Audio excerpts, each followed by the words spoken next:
আসসালামু আলাইকুম প্রিয় দেশবাসী। বৃষ্টি হচ্ছে, সুন্দর বৃষ্টি। বর্তমান সরকারের উপদেষ্টা ডক্টর ইউনূস ও বিএনপির ভারপ্রাপ্ত চেয়ারম্যান জনাব তারেক রহমানের দুইজনে আলোচনা করে নির্বাচনের মিল করেছে। সেটা থেকে মনে হয় এনসিপি সন্তুষ্ট হয় না, ওরা নাকি নির্বাচনে যাবে না। আরে বাবা, তোমরা নির্বাচনে যাও বা না যাও, তাতে তোমাদের তো দলের কোনো নিবন্ধনই পাও নাই, তোমরা নির্বাচনে যাবে না, মাইন্ড করো, তাতে মানুষের কী হয়েছে। জামাতো জামাতো আবল তাবল করে, তোমাদের জন্য নির্বাচন তো আটকা থাকবে না, তোমাদের তো নিবন্ধনই এখনো পাও নাই। যারা নিবন্ধন আছে তারা নির্বাচন করবে, যে কোনো দলে করতে পারবে।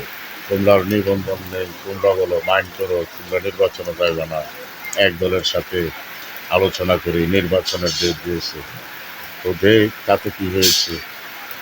বাংলাদেশ জাতীয়তাবাদী দল বিএনপি কি সর্বদলীয় গণতন্ত্রের বিশ্বাসী, সকল দলকে নিয়ে তারা রাষ্ট্রের মধ্যে একটা নির্বাচিত সরকার গঠন করবে, সবাইকে সাথে লাগবে, এমনকি ডক্টর ইউনূস সাহেবকেও পাশে লাগবে, বিএনপি ক্ষমতায় আসতে পারবে।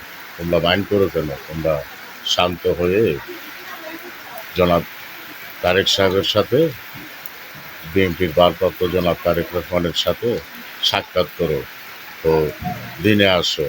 অন্য রাষ্ট্রে চলো না, অন্য রাষ্ট্রে চললে তোমাদের অস্তিত্ব থাকবে না। জনাব, ভালো হয়ে যাও তোমরা।